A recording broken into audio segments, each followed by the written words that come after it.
சர்மாஜியை அவர் சர்மா சாட்சிகளா ஆறதுக்கு முன்னாடி சர்மாஜியா இருந்த காலத்திலிருந்து எனக்கு தெரியும்.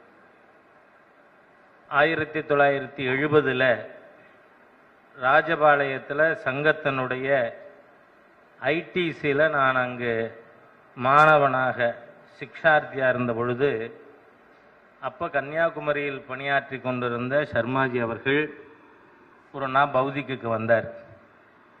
அன்றைக்கு அவர் பேசியது எனக்கு இன்றைக்கும் ஞாபகம் இருக்கு. அதாவது 11 குதிரையில் வந்த முஸ்லிம் படையெடுப்பாளர்கள் 10,000 மாணவர்களும் 1000 ஆசிரியர்களும் இருந்த நாலந்தா பல்கலைக்கழகத்தை நிர்மூலமாக்கினார்கள். அதுக்கு என்ன காரணம்? அங்கிருந்த ஒவ்வொரு ஆசிரியரும் ஒவ்வொரு மாணவனும் என்ன நினைச்சான்னா, வந்திருக்கிறவன் 11 பேர், நான் ஒரு ஆளு, எப்படி அவனை நான் எதிர்கொள்ள முடியும்னு. இவன் 11,000 பேருங்கிற எண்ணம் அன்று இருந்திருந்தால் நாலந்தா பல்கலைக்கழகத்தை அவர்கள் தொட்டு இருக்க முடியாது.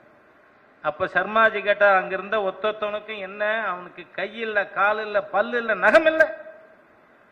ஆகவே அவனால் அந்த 11 பேரையும் கை, கால், பல்லு, நகத்தால நாம கீழ்ச்சிருந்தா கூட அவர்களை நாம் அழித்திருக்க முடியும். ஆகவே அன்று ஒரு க்ஷத்ரிய உணர்வினை ஒவ்வொரு சுயம் சேவகுக்கும் ஊட்டக்கூடிய விதத்தில் மிக எழுச்சி மிக்க ஒரு சங்க பிரச்சாரக்கா இருந்தார். ஆனா எனக்கு பெரிய ஆச்சரியம், ஒரு வருஷத்துக்குள்ள அவர் எங்களுக்கு ஜில்லா பிரச்சாரக்கா வந்தார். அன்றைக்கு அன்டிவைடட் ராமநாதபுரம் மாவட்டத்தில் அவர் ராஜபாளையத்தை தலைநகராக கொண்டு பணியாற்றினார். அவரை நாம் ஒரு ரோல் மாடலாக ஹிந்து தர்மத்திற்கும் ஹிந்து சமுதாயத்திற்கும் தொடர்ந்து பணியாற்றுவதுதான் அவர் செய்கின்ற பணிக்கு நாம் சிறப்பு சேர்ப்பதாக இருக்கும் என்று கூறி என்னுடைய வார்த்தைகளை நிறைவு செய்கிறேன். வணக்கம்.